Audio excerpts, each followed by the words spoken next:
Okay, so our next panel discussion is going to be on risk management in the private equity and venture capital industry.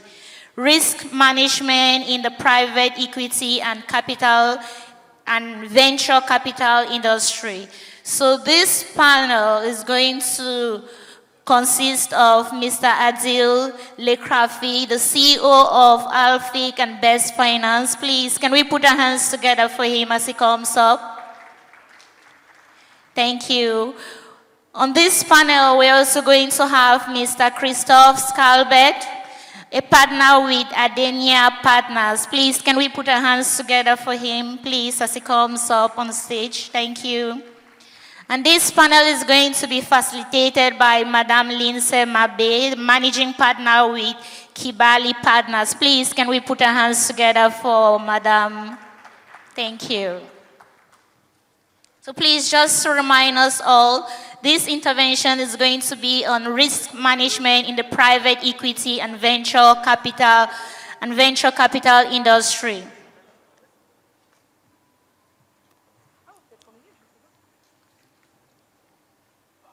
So we are actually at the Abidjan Private Equity and Venture Capital Summit. So thank you all for being here with us today as we listen to this panel discussion.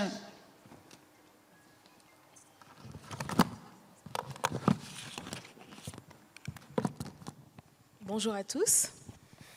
Merci pour votre attention, votre présence. Et à mon tour, je tiens à féliciter les organisateurs de ce sommet qui nous enrichit fortement depuis hier. Et aujourd'hui, on va brièvement avoir quelques réflexions sur un sujet qui est important dans le monde de la finance de manière générale, qu'on voit souvent comme une fonction de support, mais qui est transversale à toutes les opérations financières. Et cette classe d'actifs qui nous occupe ces jours-ci n'y échappe pas. Il s'agit de la gestion des risques. Et pour entamer cette discussion, j'ai la chance d'avoir deux experts de l'investissement qui vont nous édifier et nous partager leur expérience sur cette thématique. Et c'est pourquoi je vais d'abord vous demander de vous présenter avant qu'on poursuive la conversation.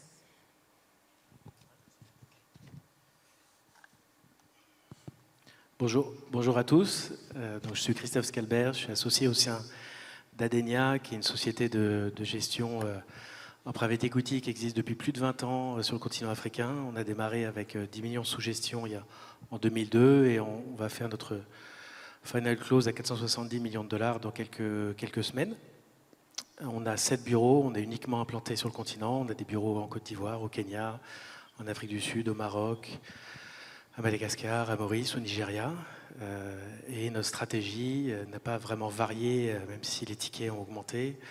Il consiste à prendre des participations de contrôle dans des entreprises actives sur le continent. Et on fait ça avec le soutien d'investisseurs qui sont à la fois des DFI, mais également la moitié d'investisseurs privés, des investisseurs privés d'Europe, mais de plus en plus d'investisseurs du continent africain, avec des fonds de pension d'Afrique de l'Est ou d'Afrique australe. On a réalisé une trentaine d'investissements depuis 2002. On a réalisé 16 ou 17 exits. Il y en a une qui est en cours. Et ici, en Côte d'Ivoire, on a investi dans plusieurs entreprises, certaines plus connues que d'autres. Il y a une entreprise dans le secteur de la monétique qui s'appelle EMOA, qui est une entreprise régionale. On a investi dans une société dans les services à l'énergie qui s'appelle Ademat. Et on a repris il y a quelques jours, même si je ne pourrais pas trop en parler parce que le closing n'a pas encore eu lieu, mais on a signé un accord pour la reprise de 12 entités du groupe Air Liquide. Et le principal hub d'ailleurs de ce groupe aura vocation à être à Abidjan. Voilà, bonjour à tous. Bonjour à tous. Tout d'abord, merci à Jean-André Aipo et à ses équipes pour l'invitation et pour cette organisation impeccable. Je suis très content, très honoré de participer à ces débats qui montrent le dynamisme qu'il y a ici en Côte d'Ivoire et j'espère se développer en Afrique en général. Donc je me présente, moi c'est Adil Lekrafi. Je suis le dirigeant d'un cabinet de conseil en finance de marché et d'un cabinet de formation en finance de marché également. Donc on travaille pour les banques d'investissement, nous les accompagnons sur leurs projets de recherche et développement, sur tout ce qui est pricing, couverture, donc nous faisons des outils sur mesure pour ces banques et nous les accompagnons également sur les activités de risk management qui est le sujet d'aujourd'hui. Voilà, donc ça fait une quinzaine d'années que j'ai créé cette boîte et en parallèle j'enseigne dans des établissements, dans des écoles d'ingénieurs, dans des universités à Paris, au Maroc, à Rabat, à Casablanca. Donc voilà, je pense que j'ai fait un petit peu le tour.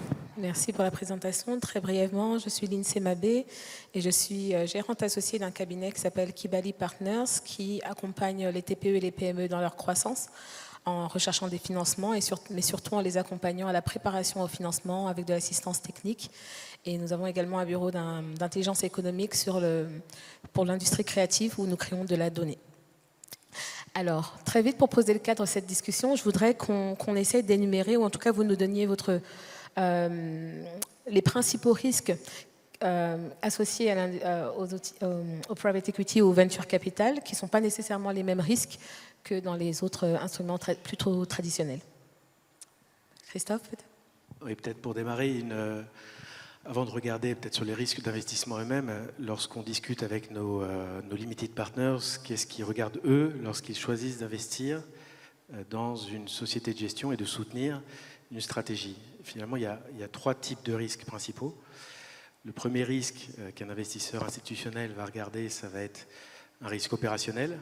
Est-ce que j'ai en face de moi une équipe qui a un track record? Est-ce que j'ai une équipe qui se connaît depuis longtemps, qui a l'habitude de travailler ensemble? Est-ce que c'est une équipe qui a une viabilité en termes de perspectives financières? Parce qu'investir dans une équipe, dans le private equity, c'est soutenir une équipe. Il n'y a pas vraiment de produit, il y a backer une stratégie qui est incarnée par une équipe de gestion. Donc, la première chose, c'est une évaluation du risque opérationnel. Un deuxième risque qu'on peut citer, c'est le risque de marché. Est-ce que l'équipe en face qui me propose une stratégie qui souhaite que j'accompagne, est-ce qu'il y a vraiment une opportunité par rapport à la stratégie en question? Donc là, ça fait écho à des panels précédents, par exemple sur l'infrastructure. Est-ce qu'il y a suffisamment de développement de projets qui permettent de déployer X millions d'euros selon les souhaits de l'équipe de gestion? Pareil, dans le VC, est-ce qu'il y a un écosystème de start-up qui permet aux gestionnaires d'investir? Et le troisième point, c'est plus un risque d'infrastructure ou de contexte. Est-ce qu'il y a un développement du secteur privé? Est-ce qu'il y a des risques de liquidité? Donc ça a été un peu mentionné dans le panel précédent et c'est vrai que c'est un point important. Est-ce qu'il y a suffisamment d'acteurs pour accompagner d'un point de vue financier, donc en banque et en investissement, des entreprises sur le long terme? Il y a le risque de liquidité, donc il y a aussi le risque de monnaie qui a été également évoqué par Youssef d'Afrique Invest juste avant. Mais c'est un risque qui n'est pas très présent ici, et tant mieux, mais qui prend énormément d'importance dans les yeux des investisseurs internationaux. Des performances en NERA ou en RAND, malheureusement, converties en USD ou en euros ou en francs CFA, sont plus difficiles à maintenir. Donc ça, c'est, disons qu'un investisseur qui se dit « je vais confier de l'argent pour 10 ans » regarderait tous les risques à travers on peut les rassembler sous ces trois chapitres. Merci Christophe. Adil, je te donne la parole pour la même question, les risques principaux. Alors, oui, c'est vrai que pendant la présentation, j'ai oublié une petite casquette qui est assez récente.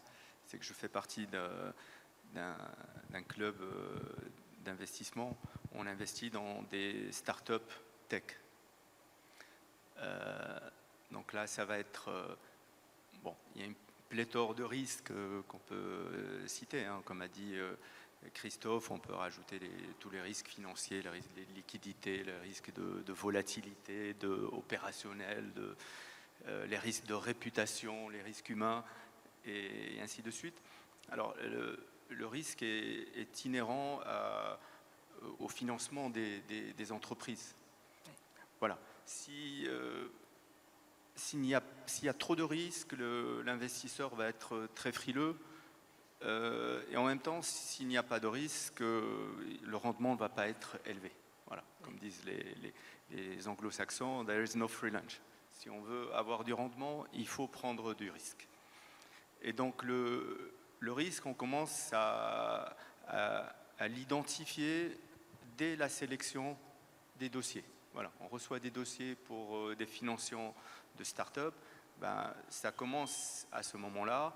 Et puis après, sur le reporting pendant le suivi des projets, et bien sûr, il faut tout de suite avoir en tête le risque de liquidité pour la sortie, parce qu'à un moment donné ou à un autre, ça dépend à quelle phase de financement on va intervenir. Il faut qu'on cède à d'autres investisseurs, donner le témoin pour avancer.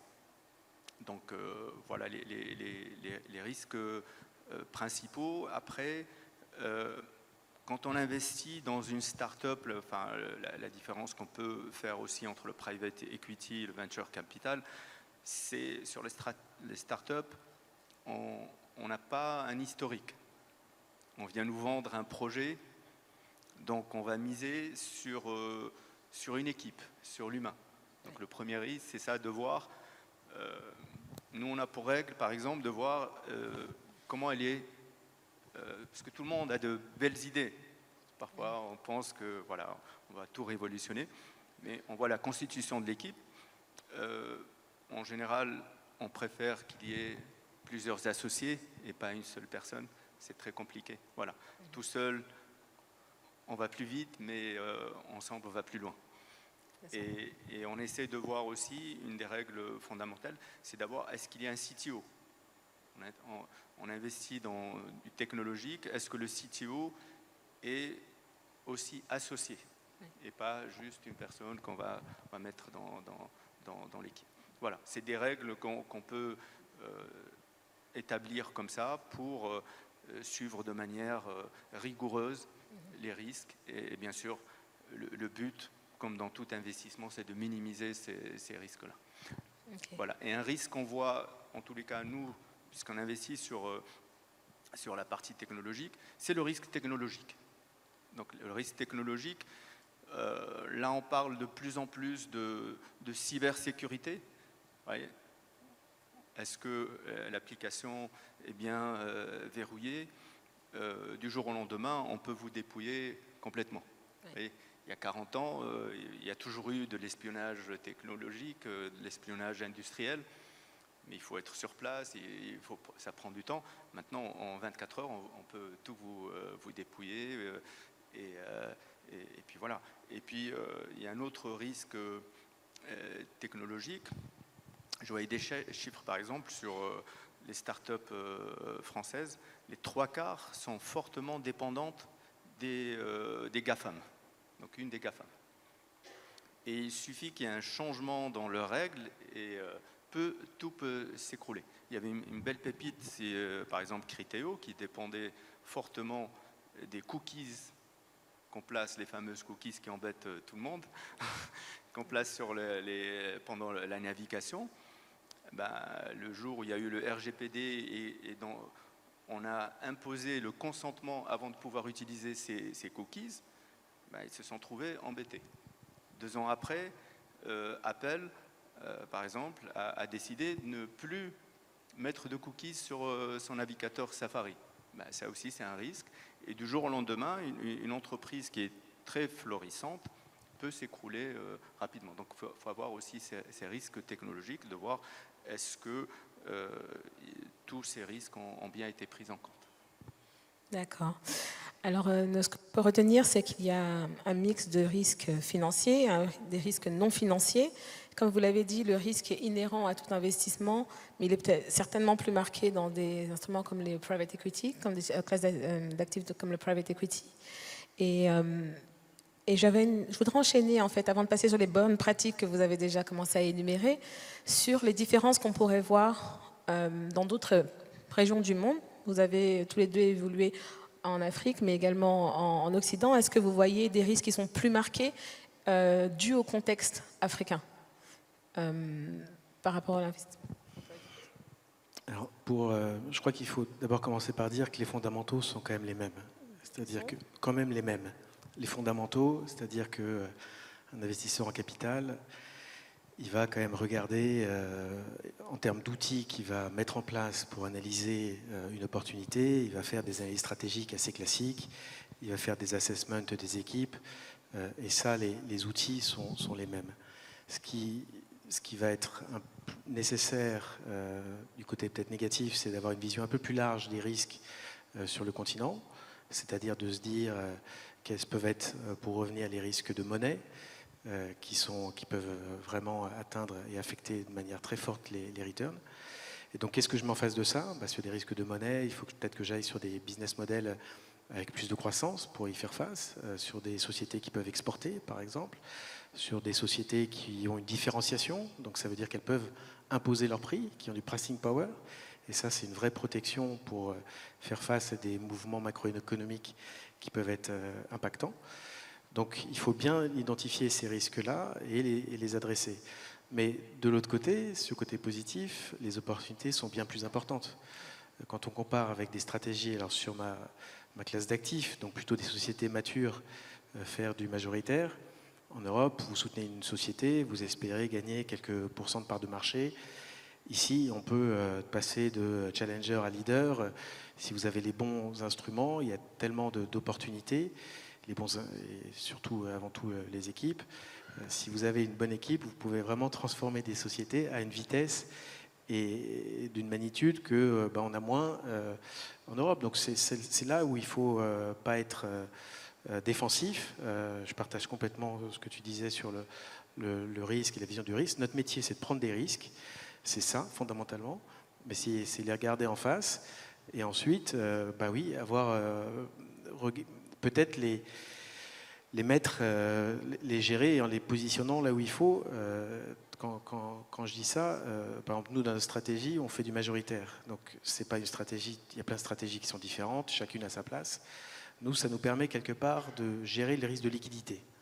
C'est vrai que le risque de liquidité, c'est un risque qui est important. Donc, au moins, on maîtrise notre sortie en étant en contrôle. Ça, voilà. Donc, ce risque-là, quelque part, on l'a géré de cette manière-là. Et ensuite, on prend tous les autres et on essaie de les transformer par des analyses vraiment approfondies, en faisant des due deals nous-mêmes la plupart du temps, pour effectivement nous rendre confortables sur les fondamentaux du business, mais en ayant déjà géré certains types de risques par notre stratégie.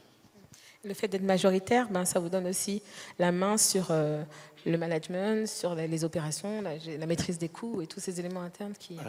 Oui, alors, très souvent, en fait, on vient accompagner une nouvelle phase, donc des sociétés qui ont besoin de transition actionnariale et parfois managériale, mais pas toujours.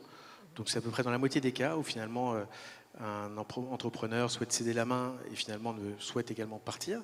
Donc là, il faut trouver des ressources pour accompagner une nouvelle phase. Et ça, c'est les dossiers les plus risqués pour revenir sur le domaine de risque, parce qu'il y a un changement et il faut être assez solide dans ses baskets pour se dire il y a un entrepreneur qui a été très successful, est-ce que vraiment on va pouvoir prendre la suite?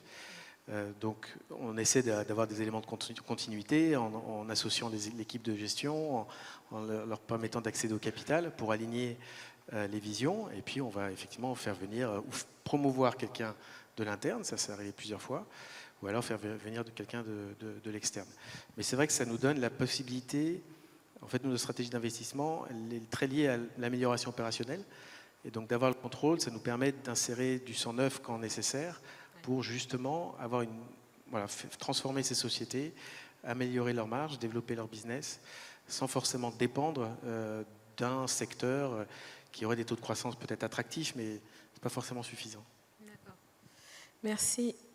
Adil, dans ce que Christophe vient de dire, c'est que de par la stratégie d'Adenia Partners, c'est une stratégie en soi, une façon de pallier au risque en étant majoritaire.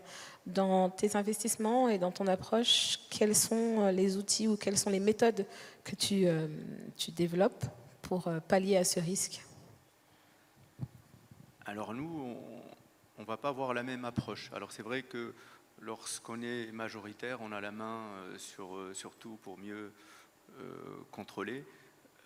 Nous, on est plutôt dans l'optique pas juste de financer, mais plus de faire du mentoring pour aider les start-upers à bien retravailler leurs produits, du marketing. Alors parfois c'est des gens qui sont très techniques, mais qui n'ont pas cette visibilité de comment transposer, parce qu'ils voient un marché plutôt local, éventuellement régional, mais ils ne voient pas plus loin.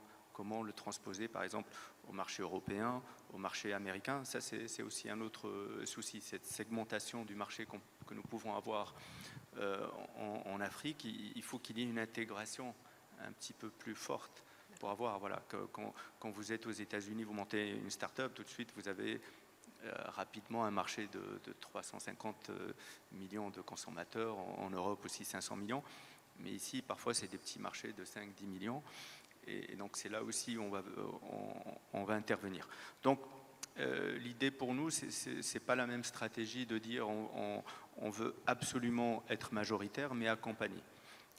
C'est vrai qu'on a la main, mais parfois, ça peut même être problématique. Donc, on a eu, par exemple, on avait travaillé sur un sujet auprès des banques marocaines, de mutualiser leur back-office. Donc on n'a rien inventé, hein. La Société Générale avait fait en France avec Accenture, on voulait transposer ça au marché marocain et éventuellement ça aurait pu se faire aussi au niveau africain. Et bien sûr, chacune des banques voulait être majoritaire. On ne peut pas avoir 3 majoritaires dans le même tour de table, donc ce n'était pas possible. Et directement, dès qu'il y a une banque qui est majoritaire, ben les autres ne veulent pas rentrer dans le projet. Vous voyez ? Donc ça peut même être un frein dans ce que nous faisons. Voilà. D'accord, intéressant. Je voudrais rapidement brasser en termes de technique, parce que le risk management, c'est aussi de la modélisation, ce sont des techniques d'évaluation, c'est des croisements entre l'impact et la probabilité.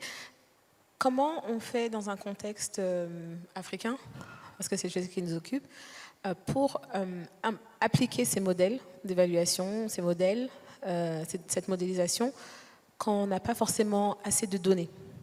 Est-ce que c'est un frein? Est-ce que c'est en termes d'appétence pour le risque, et comment vous palliez à ça?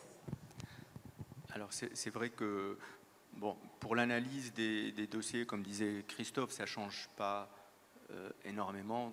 On regarde tous les fondamentaux, mais il y a des spécificités qu'on va avoir en Afrique. Donc il y a plusieurs risques dont on n'a pas parlé tout à l'heure, des risques d'instabilité réglementaire, des risques géopolitiques. Bon, on ne va pas s'étendre là-dessus. Et bien sûr, comme vous dites, le problème des données fiables. Il y a un manque criant de données fiables. Dans ce cas-là, il faut trouver des moyens détournés de trouver d'autres variables pour pallier à ce problème-là. Voilà. Donc, soit on essaye de trouver d'autres données, par exemple pour une start-up de voir l'évolution du nombre d'inscrits, de quelque chose sur les évaluations, sur les réseaux sociaux, des choses comme ça, et faire des approximations.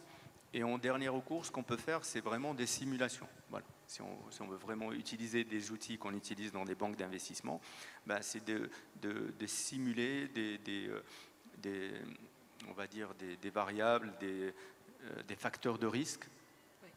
Et on va simuler des taux d'inflation, comment ça va évoluer dans les 5 prochaines années. Ça va donner, par exemple, les taux d'inflation, les taux de change, les cours de certaines matières premières. Et à partir de ces simulations, on va obtenir des corrélations, des scénarios, et à partir de là, on va pouvoir calculer certains indicateurs de risque. Voilà. Okay, merci. Non, juste pour compléter, il y a peut-être des secteurs qui sont un peu plus difficiles que d'autres en termes de disponibilité de la data.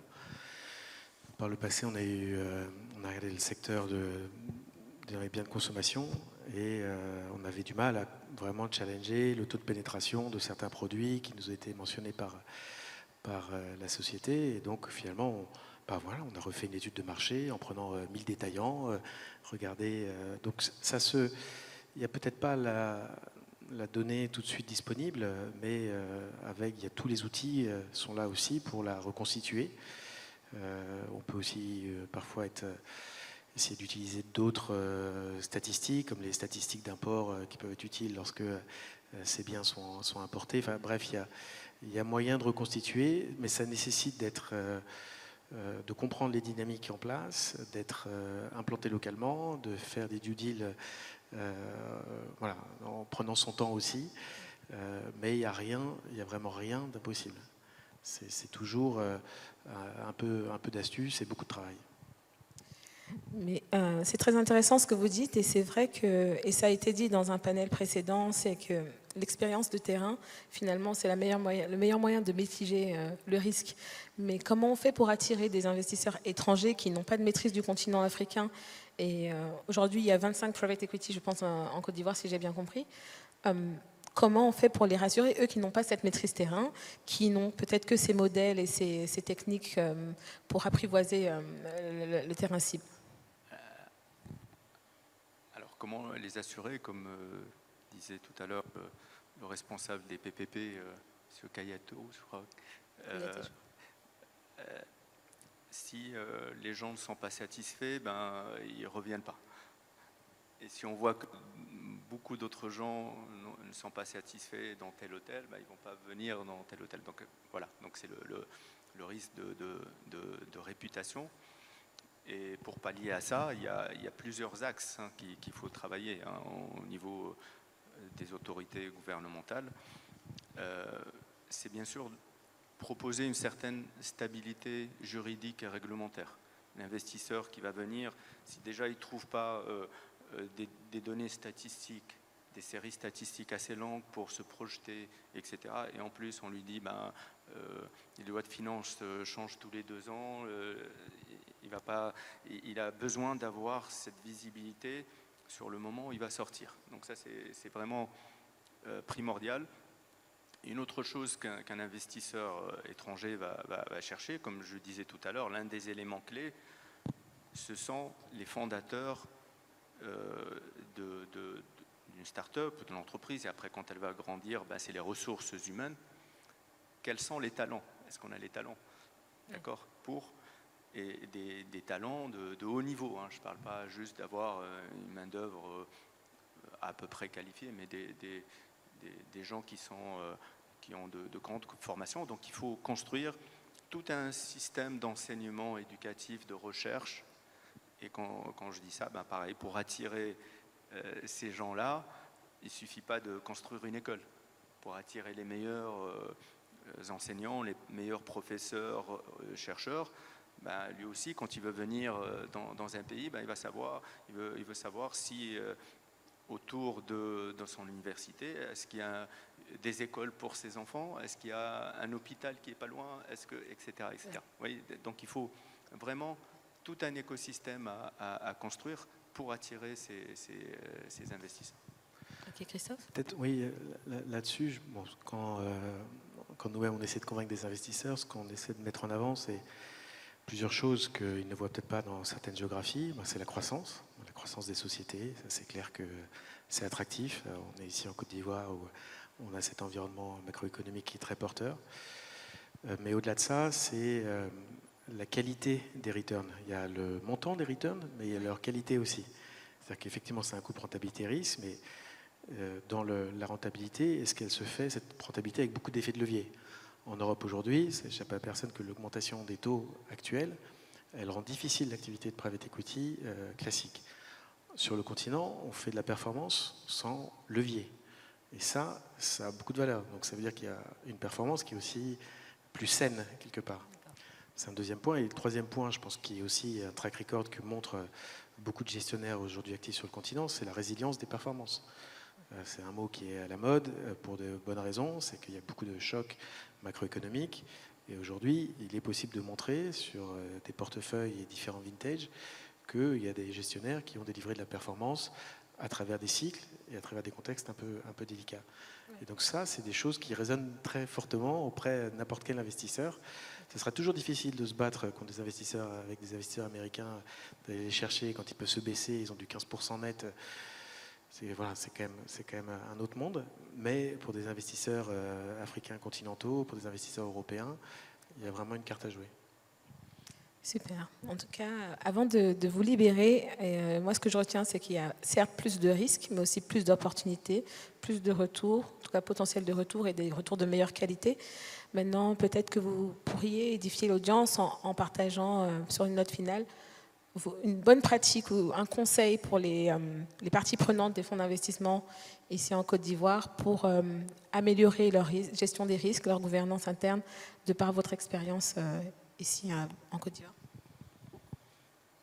Là-dessus, je crois qu'il y a un élément qui marche bien. Alors ça résonne aussi avec le thème qui est un peu de diversification, mais c'est pas simplement un mot en l'air. C'est-à-dire que c'est bien d'avoir des investissements qui sont exposés dans différents secteurs, différentes géographies. Et Abidjan, en plus, est un hub régional, donc assez souvent, en investissant ici, vous investissez également dans des pays de la sous-région. Donc, ça, je trouve que c'est une vraie force pour les sociétés sous-jacentes. Et ça me permet de rajouter que là-dessus, tout ce qui est intégration régionale, marché commun, la chance d'avoir l'UMOA, la C2AO, pour un investisseur, que le marché domestique, quelque part, soit plus gros que ce qu'il était, parce que finalement, c'est de plus en plus facile d'aller chez le voisin, ça a beaucoup, beaucoup de valeur. Et il y a des tendances à la fragmentation, mais je crois qu'il faut vraiment résister à ça, parce que c'est une vraie force pour les investisseurs, pour les entreprises. D'accord, merci. Adil ? Alors oui, c'est vrai qu'on a parlé beaucoup des risques, mais pas assez peut-être des opportunités. L'Afrique, voilà, c'est le continent qui va le plus se développer démographiquement dans les 50 prochaines années. Donc il y a énormément d'opportunités. Il y a des ensembles économiques qui sont en formation, comme on disait tout à l'heure. Bon, pour l'instant, c'est un frein, mais une fois que ce sera fait, la dynamique, elle est là. Ça engendrera vraiment de très belles opportunités. Après, pour la gestion des risques, il faut être très rigoureux, bien énumérer vraiment tous les risques, pas juste s'emballer avec l'enthousiasme, mais en même temps ne pas être trop rigide. Voilà, oui. De dire il y a des potentiels sur lesquels on peut travailler et pas chercher forcément des diamants qui sont déjà tout prêts, mais d'aller aider à les tailler, voilà, pour avoir des jolies pépites. Oui. Et je pense que ça peut être intéressant de dire qu'il faudrait le faire main dans la main avec les sociétés dans lesquelles on investit, qu'on soit majoritaire ou pas. Je pense que c'est important d'éduquer aussi ces sociétés à avoir une meilleure gestion de leurs risques, une meilleure gouvernance. Je vous remercie beaucoup pour l'attention que vous avez accordée à nos chers panélistes. C'est la fin de ce panel. Merci encore à tous pour votre attention. Merci.